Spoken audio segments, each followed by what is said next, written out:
You, John Fitzgerald Kennedy, do solemnly swear. I, John Fitzgerald Kennedy, do solemnly swear. That you will faithfully execute the office of President of the United States. That I will faithfully execute the office of President of the United States. And will, to the best of your ability. And will, to the best of my ability. Preserve, protect, and defend the Constitution of the United States. Preserve, protect, and defend the Constitution of the United States. So help you God. So help me God.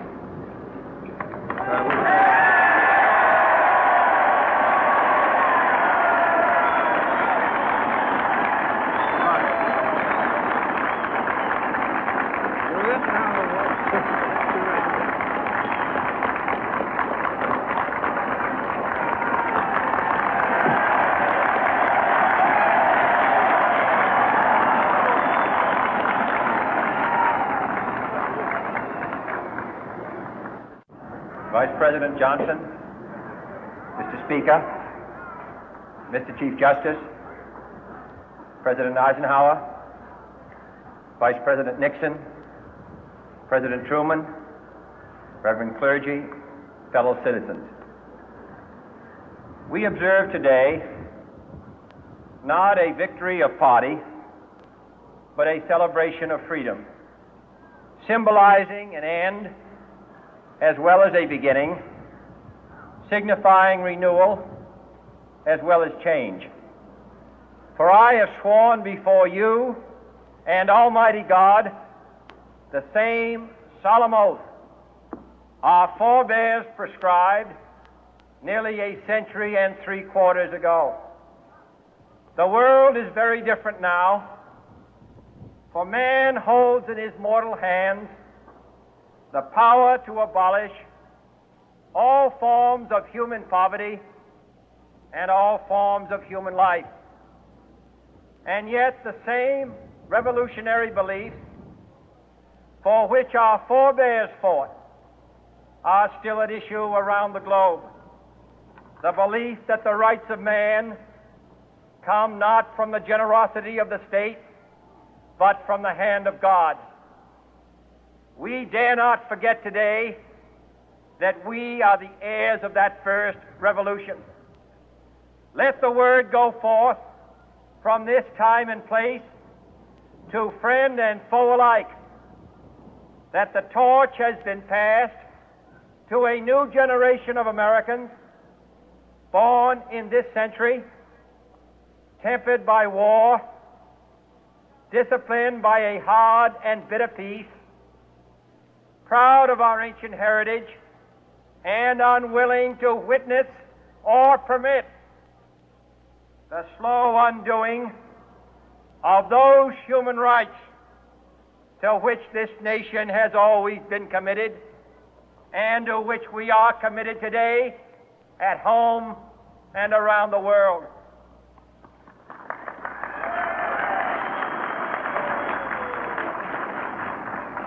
Let every nation know, whether it wishes us well or ill, that we shall pay any price, bear any burden, meet any hardship, support any friend, oppose any foe to assure the survival and the success of liberty.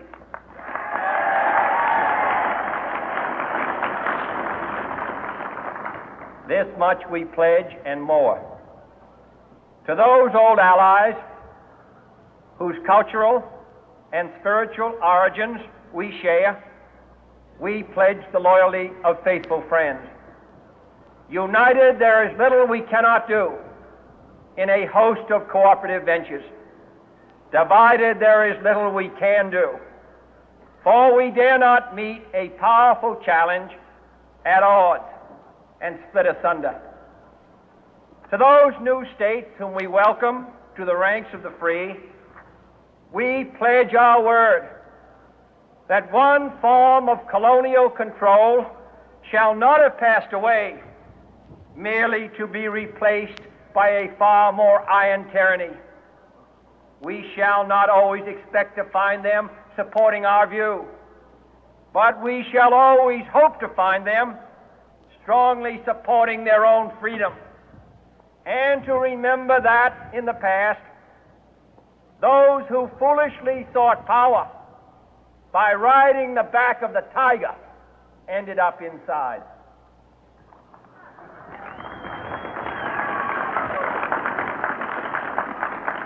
To those people in the huts and villages of half the globe struggling to break the bonds of mass misery, we pledge our best efforts to help them help themselves for whatever period is required, not because the communists may be doing it, not because we seek their votes, but because it is right.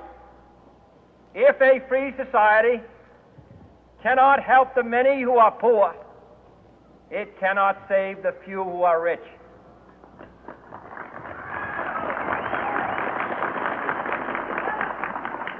To our sister republics south of our border, we offer a special pledge to convert our good words into good deeds, in a new alliance for progress, to assist free men and free governments in casting off the chains of poverty. But this peaceful revolution of hope cannot become the prey of hostile powers. Let all our neighbors know that we shall join with them to oppose aggression or subversion anywhere in the Americas. And let every other power know that this hemisphere intends to remain the master of its own house.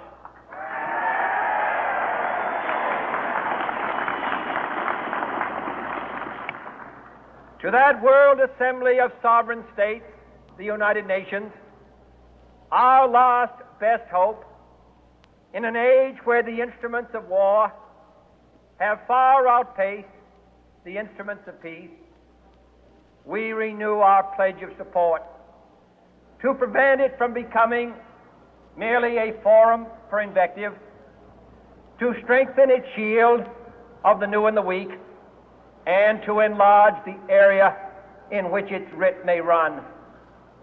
Finally, to those nations who would make themselves our adversary, we offer not a pledge, but a request that both sides begin anew the quest for peace.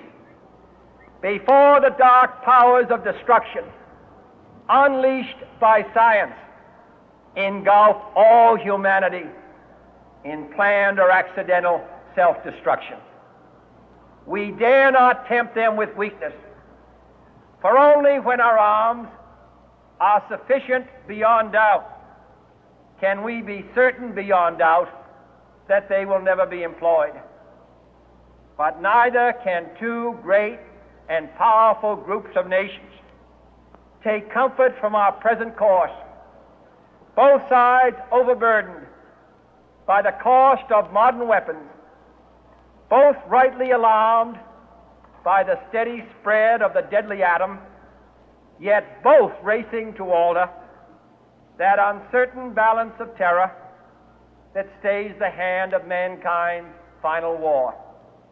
So let us begin anew, remembering on both sides that civility is not a sign of weakness, and sincerity is always subject to proof. Let us never negotiate out of fear, but let us never fear to negotiate.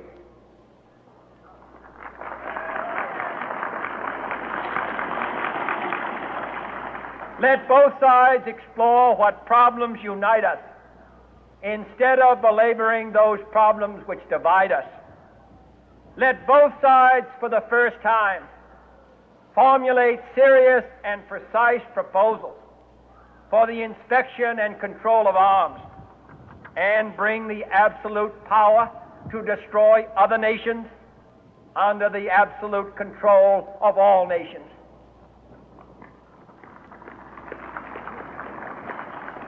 Let both sides seek to invoke the wonders of science instead of its terrors. Together, let us explore the stars, conquer the deserts, eradicate disease, tap the ocean depth, and encourage the arts and commerce. Let both sides unite to heed in all corners of the earth the command of Isaiah to undo the heavy burden and let the oppressed go free.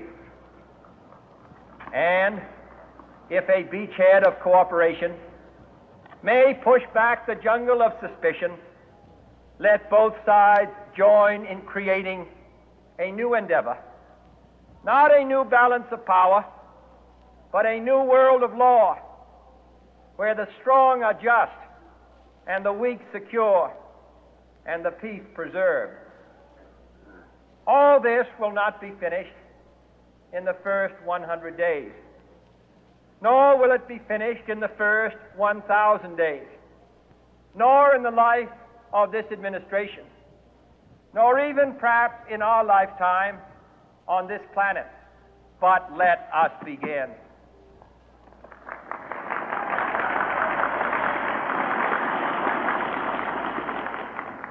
In your hands, my fellow citizens, more than mine, will rest the final success or failure of our course.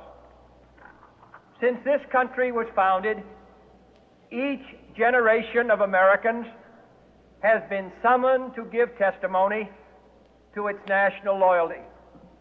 The graves of young Americans who answered the call to service surround the globe.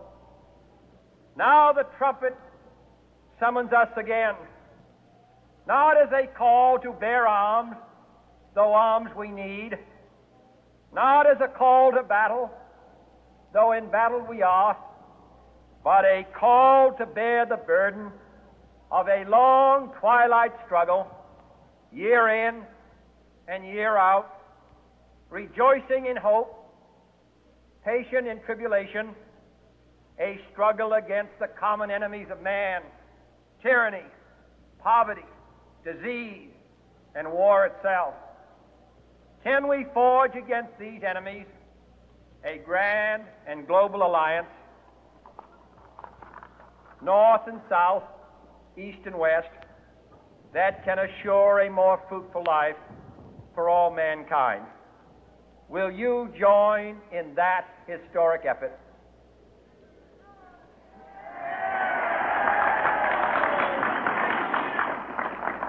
In the long history of the world, only a few generations have been granted the role of defending freedom in its hour of maximum danger. I do not shrink from this responsibility. I welcome it.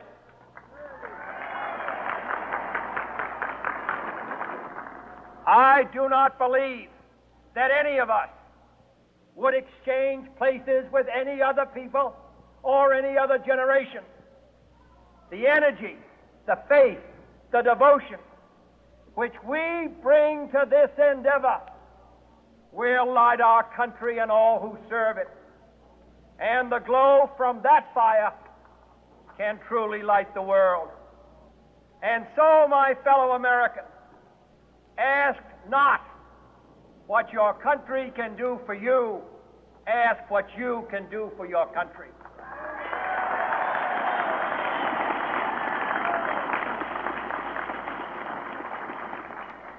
My fellow citizens of the world, ask not what America will do for you, but what together we can do for the freedom of man.